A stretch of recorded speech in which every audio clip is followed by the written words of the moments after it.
To be our best, we need to stay up to date on the latest and greatest. That includes being equipped with prime tools and gear. That's where Shieldbox comes in. It's a monthly subscription box designed specifically for law enforcement professionals. Each month, you'll get a curated box of duty gear and supplies from industry leaders. Sign up today at theshieldbox.com and use code BLUEGRIT to save $10 on your first box. Welcome to Blue Grit Radio, the podcast that explores making better cops for a better community. I'm your host, Eric Tung. I've been an active police officer since 2007. We will dive into the aspects of police culture, health and wellness, leadership, and mindset. You'll hear from experts not only from policing, but all industries as they relate to being our best with purpose, passion, and positivity. Join me as we share stories, lessons, and advice so we can all be better for ourselves, our teams, our families, and our communities. All right, ladies and gentlemen, welcome back to another episode of Blue Grit Radio. This is your host, Eric. Today I'm joined by a guest that I've been trying to get on here for a while, and I think that all the back and forth, the time zones, I say it sometimes where people that are especially building content and running their own stuff, it just gets really hectic with their full time and all that stuff. But without further ado, welcome Clee Tilman. Thanks so much for coming on the show, Clee. Absolutely. Thank you for having me. I appreciate it. I know we've been going back and forth trying to get each other on each other's shows, and you're doing a tremendous thing. I'm humbly excited to be here.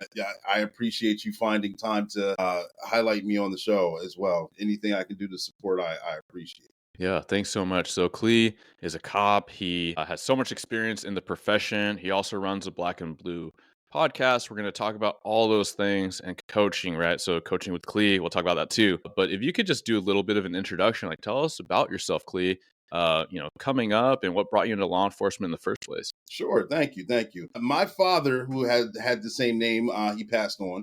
He was a police officer for a department in central Pennsylvania for a long time. So therefore, when I was younger, I used to watch all the cop shows. I used to think that, cops were the greatest thing. I would see them. I would enjoy the cop cars going by. I always wanted to be a police officer growing up. I was an action junkie. I used to jump out of airplanes in the Army. I loved patrol, getting in the chases, getting in the pursuits and all the fun stuff until I realized that it was more than that. So then that's when I started to develop myself, my leadership skills, my communication, understanding that instead of just going for the action all the time, it's time to start making a difference.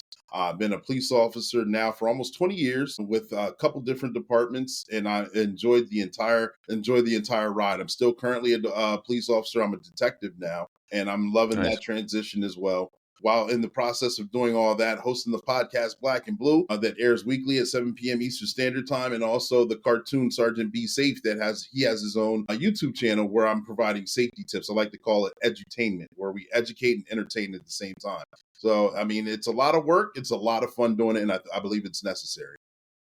Yeah, I love that. And there's a lot of places I want to go with all the stuff you dropped in that quick little chunk of time. Talking about detectives now or this patrol work, are there any assignments that were kind of your favorite that you could offer the audience? Oh, yeah, my most favorite assignment was when I was working the narcotics a few years ago, when I got to be undercover, when I got to do surveillance. I got to do all the cool stuff you got to see on TV. The Miami Secret Vice Squirrel, stuff. Yeah, wear regular clothes and just interact. That was a lot of fun. I was a couple years on there. I have many stories, some that I can and cannot share, of course. Yeah. But it was a fun ride.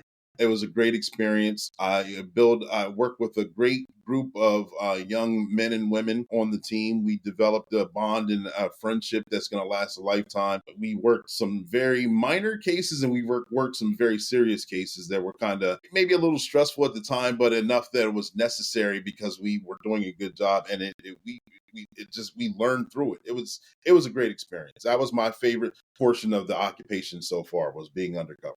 Yeah. What kind of tips do you have for people that are cutting their teeth on patrol work, or they're the applicants? I know a lot of people are coming up, they're either in field training or they're applicants. They're like, man, that sounds like the thing I want to do is narc work, that kind of thing. So what I would say is, for one, find out who you are as an officer. Work with as many different styles of officers as you can so that you can see a different wide variety of law enforcement for yourself. Whether if you can work with an older police officer on your platoon or squad or whatever it may be. Go on calls with them, see how they work. Someone else who's maybe from a different culture from you, see how they work and how they interact and communicate as well. And then find out, mesh all that together so you can build who you are. And then while you're working that, if you want to get into narcotics, then learn while you're on the street, learn what the slang is, learn what's the latest thing, learn prices, learn weight, learn who the players are, and you'll naturally start picking things up the more you're involved in it. And once you get on the team, you'll just flow right in, as opposed to getting on the team and then having to learn. You'll already know who you are as an officer. You'll know what the lingo is, what you're looking for, how to work a case, how to also be a subordinate on a case, many different aspects on all of that, and you can still be effective. I think basically Yeah. learning, watching, and getting embraced at the ground level is the best way. Yeah, I love that because everything you said to me nods at like just try, right? Yeah, Engage, right? Talk to people, absorb, find those mentors, pick brains, and also like people that you talk to on the street, right? Like not everyone's the criminal of the year, right? A lot of these people are the low level offenses. A lot of times you may decide like, hey, like you're gonna use discretion or whatnot, but you can oftentimes position that where maybe the jail's full, right? And you're like, hey man, jail's you don't tell them the jail's full. I've heard that too many times where like, hey, they don't want you on your warrant. I'm like, oh my gosh. I remember like talking to a senior sergeant, like, why are guys saying this? Like it could be like, hey, you've been really cool with me. I know you're not the big fish. I am concerned because people are ODing, your friends are ODing. I know you're addicted. I'm not trying to disparage you, man, but like you could just have the conversation and people open up. You see their demeanor change, right? You see that they'll be willing to talk to you about maybe not right away where they're getting it, who they're getting it for, but you can learn, as you said, the lingo. You can learn the price. You can learn all these like the new nickname that you might not know because someone might say it near you next time. You're like, oh, yeah, now I know what you're talking about. Yeah. yeah. I Yeah, I agree. love that. So how about detectives? Now you're in detectives. Is there a type of case that is most maybe most rewarding for you to work? Right now, we're dealing with a lot of thefts, auto thefts, thefts from autos. But the most rewarding cases that I've been working right now are juvenile sex cases. And as crazy as that sounds, and as a lot, I know that a lot of officers and people who don't want to touch on that topic at all, scratching the surface of it, I feel rewarded helping out that victim who has enough gumption to come forward. That's not easy to do. And not only that, to say what happened to them, explain it in a detailed manner to where an investigation starts. Once the investigation starts and is over, to be able to explain it and testify in court in front of a group of strangers of what happened to them in a private setting and intimate that was traumatizing to them, and being able to put them on the spot, having them tell their story and coming forward with bringing them justice. That's one of the most rewarding things that I'm able to participate in now. And putting extreme bad guys away too. Our sacred people that we have now are our children. And I know, as being a parent, we want to protect our children from everything. And it's totally impossible. Something as minor as them playing outside and they get stung by a bee, we can't control that. But we want to control that and protect them from that. And so, therefore, that same that same act is still there. That same desire of protection is still there. So, therefore, if something does happen to them by a family member, by clergy, by a coach, or someone in their life that we assume that we trusted, and they find out that they've been violated, we want the ultimate justice for that. And being able to provide that justice is a beautiful thing. Yeah, 100%. I totally see everything you're saying.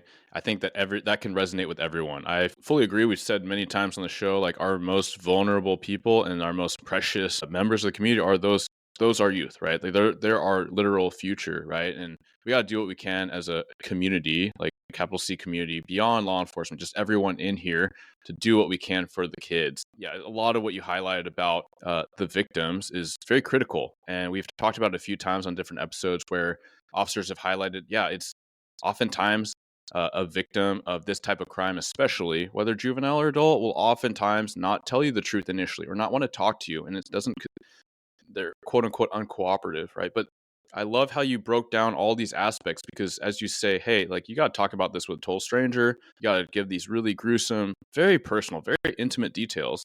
And you have nothing to be ashamed about or embarrassed. But oftentimes, anyone can reconcile that could be very uncomfortable. And there may be some shame involved, especially if it's someone of that trusted community you talk about, right? So it highlights that necessity to be patient, have compassion and empathy, but it also highlights how that victim that does come forward, as vague as their first account may be, that took a lot of courage to even talk to a cop. And a lot of times, like, they may be of a community that's not that entrenched with, a stronger relationship with cops too. Yes, yes, very much so. I know. Leading into that as well, I worked as an SRO for a few years, and I did not enjoy that because I did not volunteer for that position. However, that position actually crafted me being a better narcotics police officer and a better detective, because therefore I was inside the schools. I was able to interact with all grade levels from kindergarten all the way up until their senior year in high school. And at the time, I did not see the vision of the future of me being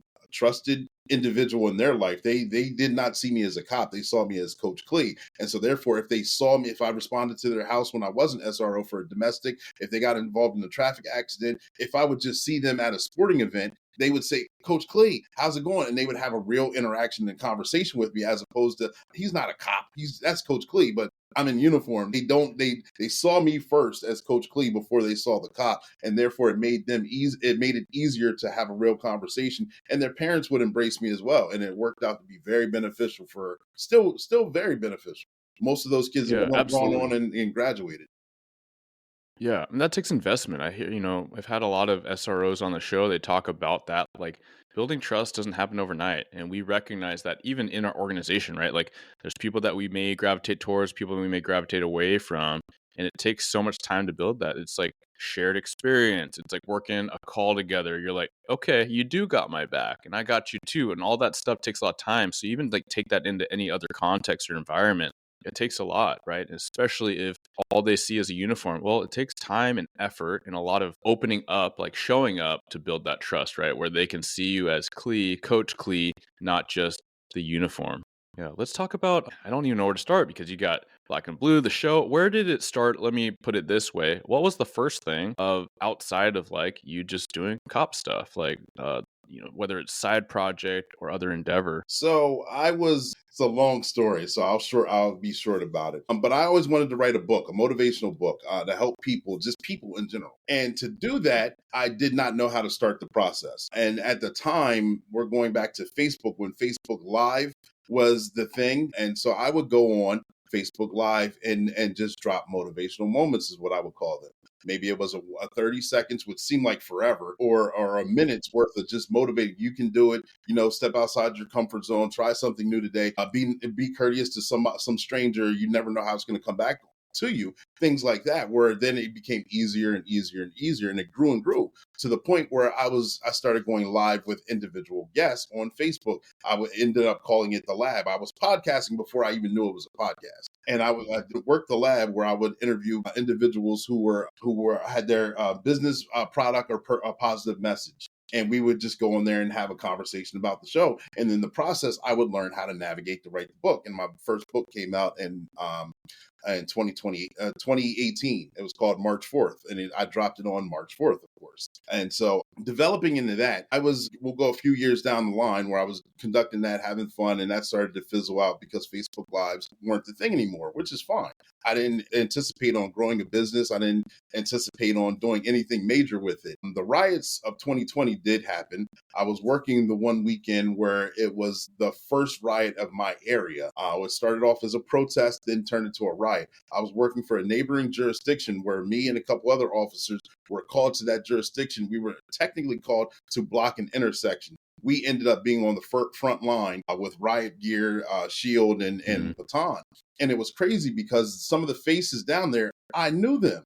I recognized them. And they're yelling, they're spitting, they're doing all the things in the riot that you would imagine. And I'm looking at them like, wow, you guys are hating all of us and you're hating me. And I know who you are. I know you by first and last name. And you hate me because of the job and the climate of the country right now. When really I'm here, I'm here for your best needs. I'm the guy that you want to show up. And so therefore that transitioned the platform from the lab to the podcast Black and Blue, where I like to humanize the badge and show how I know the media was demonizing us, and I'm showing a different aspect. Yes, we're human. Yes, we have feelings. Yes, we have families, and showing what it is with police, law enforcement, and first responders. So therefore, not to discourage those who still want to get into it, and to provide education, and also to show the public, yes, we're here. No one hates, you know the phrase, no one hates a bad cop more than good cops. I wanted to highlight Mhm. all the good cops. Yeah, I love that. Yeah, and man, a lot resonates with me on that, right? Starting blue grit type of stuff, not knowing where I was gonna go, just wanting to do something positive, right? Wanting to do this project, and now seeing all the things that it's built into. Likewise for your own project, like starting with a book and starting with some just motivational, positive messages that we can obviously use a lot more of, right? You just turn on any social media, like log in, open it up, and man, unless you really like curated your algorithm to try to ignore all the negativity and only follow positive stuff, man, it finds you and it's so pervasive. So I love that. I love the positivity you bring, and in recognizing that shift in 2020 where yeah, you were of the community, clearly you've shown that investment, and then all of a sudden like Clee doesn't matter anymore because of what you're wearing, what you do for your work, which, the majority, we don't have to say it, even say it, but I'll just say it, like the majority of cops, we know why we do it because we care deeply for human and humanity and the community. Or why would you put all this on the line? Why would you endure all the stress and trauma and that violent vitriol at times? Yeah. So that's where it started. Black and blue, humanizing the badge. What are some of the biggest things that you learned and recognized in doing that project? Man, I've gotten to meet a lot of people all over the country and the world. The stories all seem to have the same foundation, just like you mentioned. We're all here to serve. We're all here to leave the world a better place and do our part. That's basically the foundation of it. And sharing it, I've learned a lot on leadership. I've learned a lot on communication. I learned a lot more about myself just by putting myself out there. Because for one, as you know, this isn't easy to do. And putting yourself out there, it gives permission for other people to see you and put themselves out there as well. So that's what I learned the most, is actually being quote unquote patient zero for the up and comers to come and kind of jump on our shoulders and move the needle forward a little bit more. Yeah. No, I for sure like I would echo that because getting a lot of positive feedback from those that are in the industry, those that are coming up or want to be doing the things that you and I are doing in the job, but then also some that are like, man, it's really cool what you're doing on social. Like we need more of this kind of stuff. But I'm following footsteps. Like I'm not a pioneer by any way means, right? And a lot of people are like, man, you speak so candidly. I'm like, there's other people doing it and other people that have been doing it. So I really appreciate your example. Like you've been doing all this stuff in such a big way. So I appreciate kind of that peership, I suppose, and also that leadership from you. Tell me about what else you have working on, work with Clee.com. Like what are all the different other facets? And let's talk about the cartooning as well. Like as a fellow, I'll say I grew up loving to draw. I still try to dabble in it. I try to make time, doodling and sketching stuff out. So like that hits me in my artist vein. Love that you're doing that too. But yeah, please share about all your other endeavors as well. Sure. The book that I put out many years ago, I now have 5 books and 2 digital, where I started my own publishing company just because.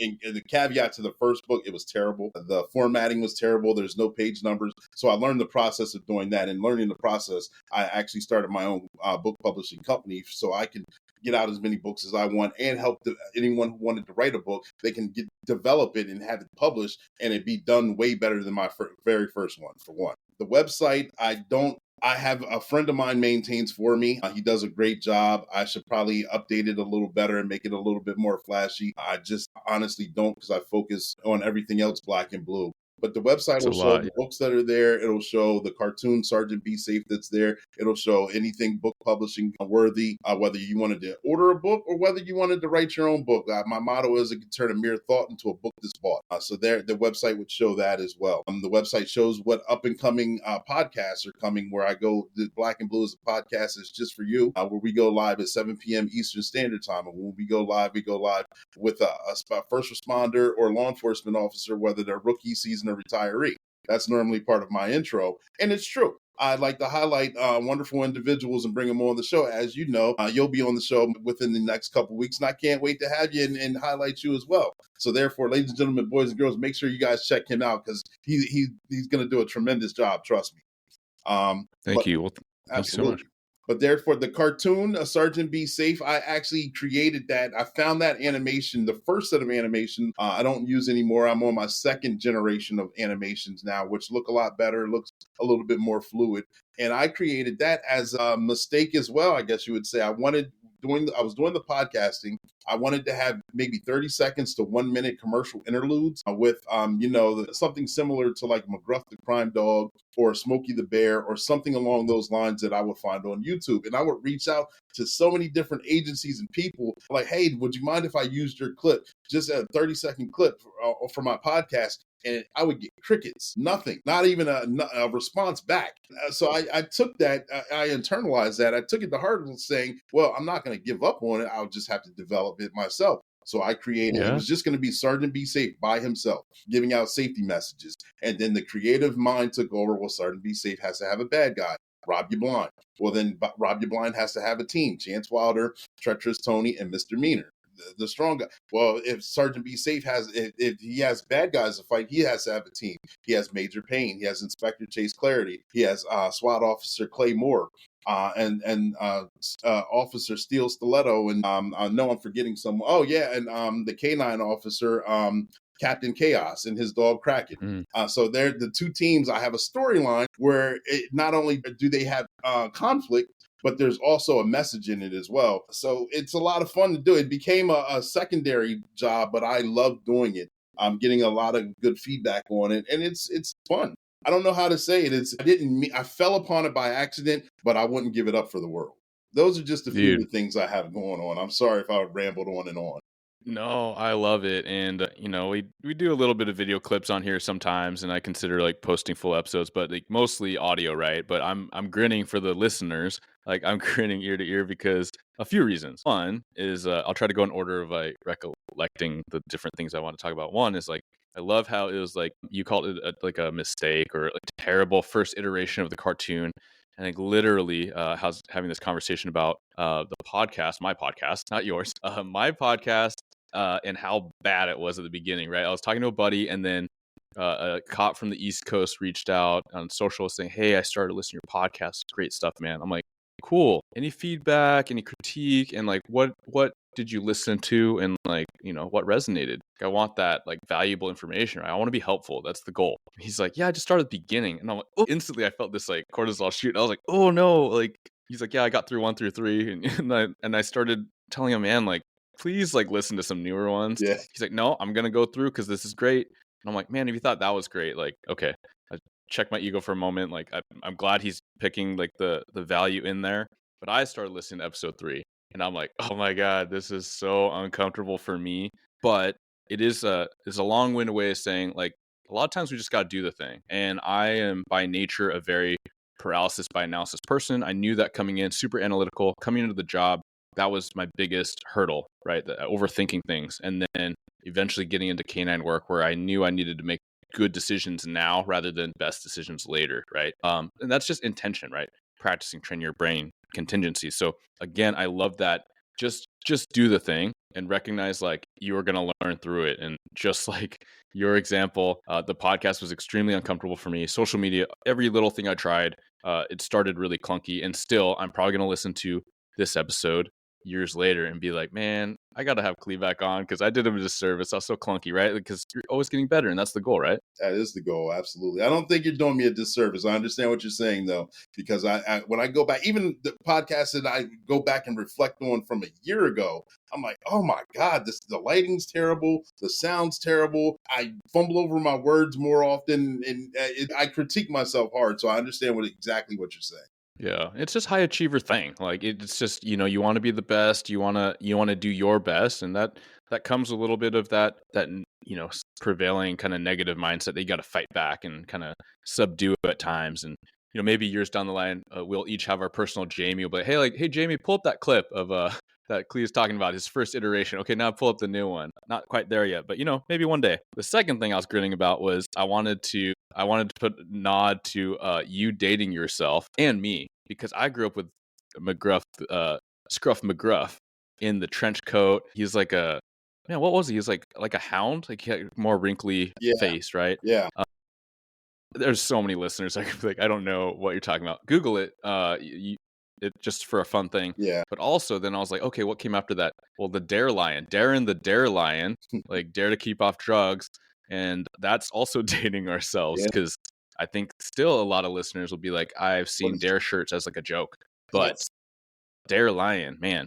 So yes, I'm with that right there with you. The third thing I'm grinning about is your names for the characters. That's like hitting me right now because I have a 5 going on 6-year-old, and some of the best children's books and kind of Captain Underpants and Dogman, like really good on the word play and that pun humor, punny stuff, like that dad joke humor that I resonate with so much. So shout out to you Thank and your cleverness in those names and writing. Thank you.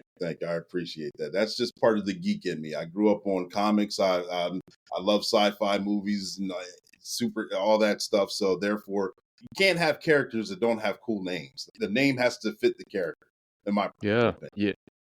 Yeah. What did you grow up on, or what are your favorite comics, either like growing up or maybe still? So I grew up on various Conan, Marvel comics in particular, Hulk, GI Joe. I would DC, Superman, Batman comics. I grew up on them, and now to as an adult to watch them actually become movies. Like some of the storylines are very similar. The characters, of course, are basically don't change. They're just now human, and it's nice to watch that. When my sons were younger, we would go to the movies, and they would enjoy watching Iron Man, and I would enjoy watching it too because I would have Iron Man comics growing up. I remember watching the Iron Man cartoon, which is now, if you look it up, it's kind of cheesy now.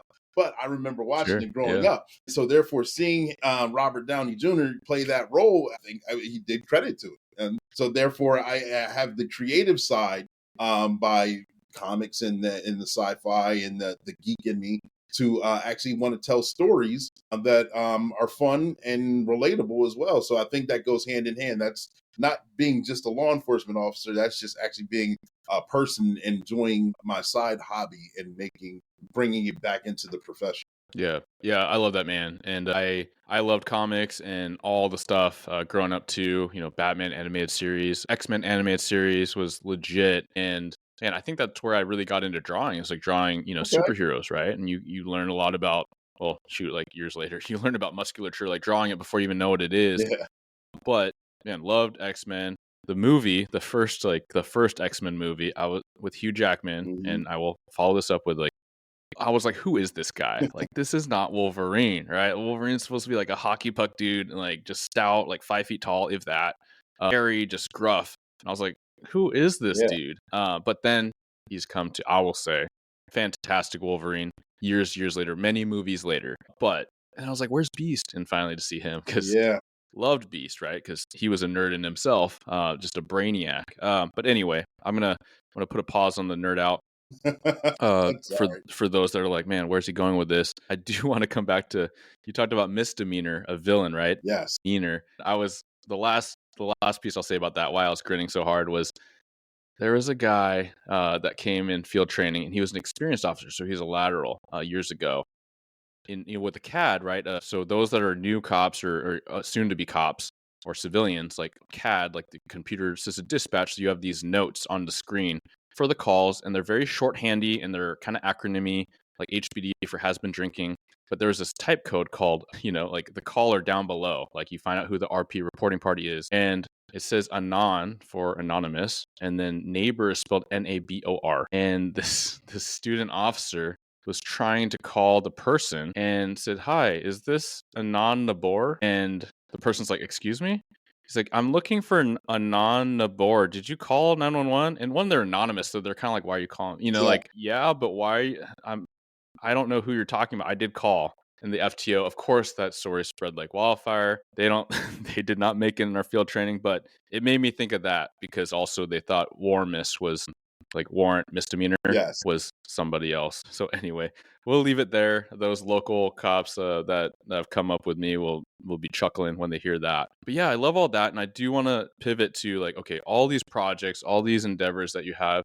You're a detective. You're working cases, and even before that, just being a cop, like, how do you manage it all? Because on Blue Grit, we talk a lot about work-life balance. We talk about like decompression. Like you are saying all these things that I am pretty busy and I have to fight it back. Like how do you manage all that? Well, first and foremost, I manage it because I wouldn't be able to do it if I didn't enjoy it. So, therefore, if it's not something that I would enjoy, or there any of your listeners, if it's something they don't enjoy, then I wouldn't say do it, because it's going to be a chore. It's not going to be fun. If it's not fun, then it's just going to be miserable and taking up your time. But I enjoy it. It takes me out of actually police work or detective work, but it still keeps me in it. It's enjoyable because I do it at my pace, my time. I have a schedule that it's running like a part-time business itself, but it's talking about topics I'm very familiar with. And it doesn't have to be exactly my topics. It can be someone else's experiences. And quite selfishly, I learn from listening from others as well. So therefore I can pick up on cues on maybe I can, when I get to work, I can do this differently, or this is at least my story. Yes, this case is bad, but this individual dealt with something very similar and it was worse. And it takes you out of the occupation itself, the work, by doing something different and doing something fun. I love to do it. So therefore it's a lot of work, but I think it's necessary. It's part of the service that's in us, and it's another way of serving, and it's a different way of doing pretty much the exact same thing while not on the clock. My personal. Yeah. I love that, right? It's like it can't feel like work. And for sure, sometimes like me building Blue Grit has started to get like less fun. And I'm glad I recognize that, right? Like I'll pay credit where credit's due, where I'm like, man, I got another interview today, or I got two more tomorrow. And it's like Uh-huh. all my days off because I get really excited Mhm. when it's going well, and I get excited, a good episode, and I'm like, and I go more and more and more rather than building these boundaries. So, but then I say that just because the application is there for whatever it is, whoever is out there doing their hobby or what they enjoy, whether it is a side hustle or whether it's working too much, overtime, what have you. Like there is a barrier where years ago where I would work more overtime and it was fun. I Yes. was like, I'm getting paid. I wasn't actually saving for anything. I was just putting the money away. But I'm like, man, I get to do fun stuff. I get to get more potential calls with my dog. I get to hang out with my buddies. And even when it sucks, it's still kind of cool when you're with cool people. But then there's definitely a piece where it hits over that, the crest of the hill, that roller coaster where you're like, okay, this is not fun. Yes. I want to go home. I want to find someone to cover the overtime tomorrow. This shift did not go as I planned. I did not get to eat out with my buddy. I did not get to go to fun calls. I went to all the lame calls and I was at the hospital for half my shift, right? Like, so know thyself, do those check-ins with yourself and realize like why you're doing it. So I appreciate just sharing like that simple notion, like keep it fun, make sure it's fun. Yeah, very important. If it's not fun, then you're going to burn out. You're going to burn yourself out twice as fast, basically what you're doing. Yeah. With all your years in policing and you have a few on me, like are there any things that are your go-to for decompression so that you can manage all these different hats? Yes, believe it or not, there are times when decompression for work or podcasting or anything else is going on, just taking it, even if it's a few hours or a day or two or whatever, just to sit with nothing.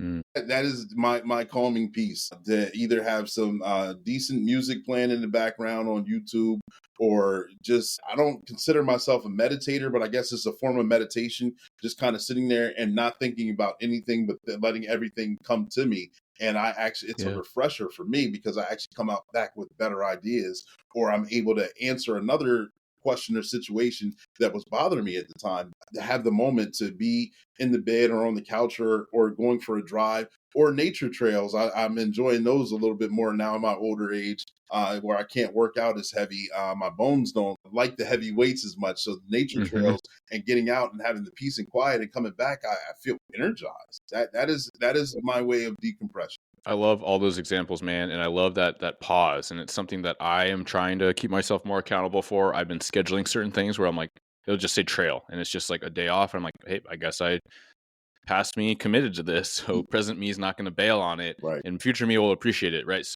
know thyself, and make sure you're doing that, even if you have to schedule it and keep yourself accountable.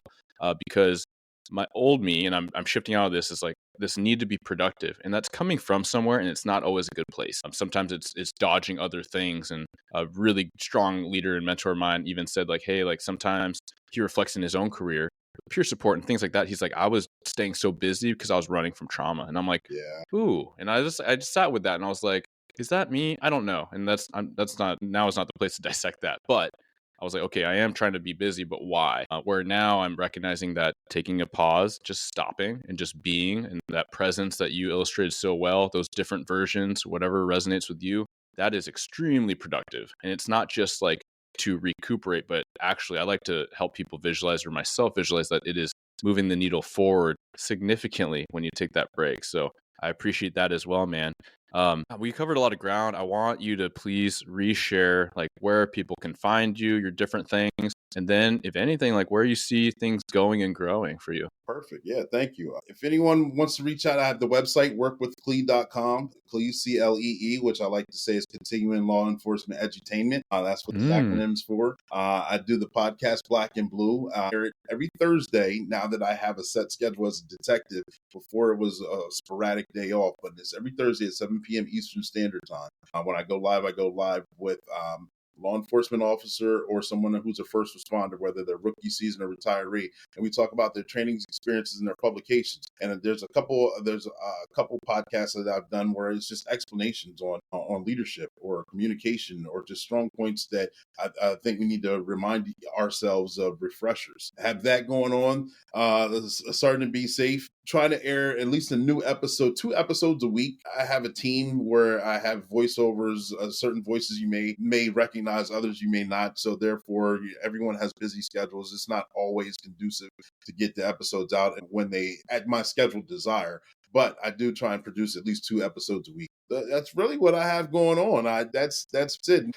I'm on LinkedIn. That's my focal point. I have the YouTube page, the Black and Blue page, also the Coach Clee page. For Coach Clee, Black and Blue pages on Facebook. The TikTok page is Clark Tent.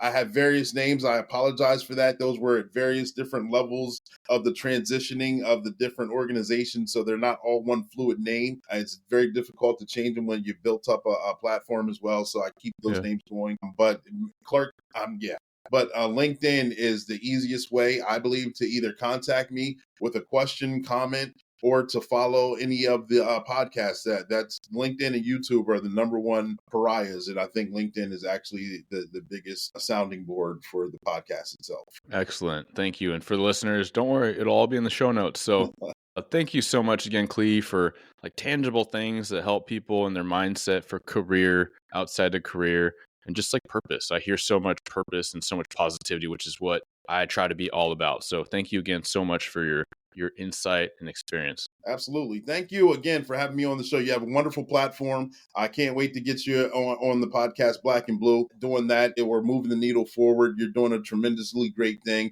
I appreciate everything you're doing. You're needed in this community. You're needed in this atmosphere, because if not you, then who? Well, I am humbled to be a piece of it, especially people that put themselves out there like this, likes of you. So iron sharpens iron, as I like to say and remind. And so thank you for being that for me as well. Absolutely. Absolutely. Thank you. Thank you for tuning into another episode of Blue Grit Radio. As always, support this community by subscribing, giving us a 5-star review, and following, liking, and sharing posts on Blue Grit Wellness on Instagram. You can reach me there or email me at bluegritwellness@gmail.com. Be well and stay gritty.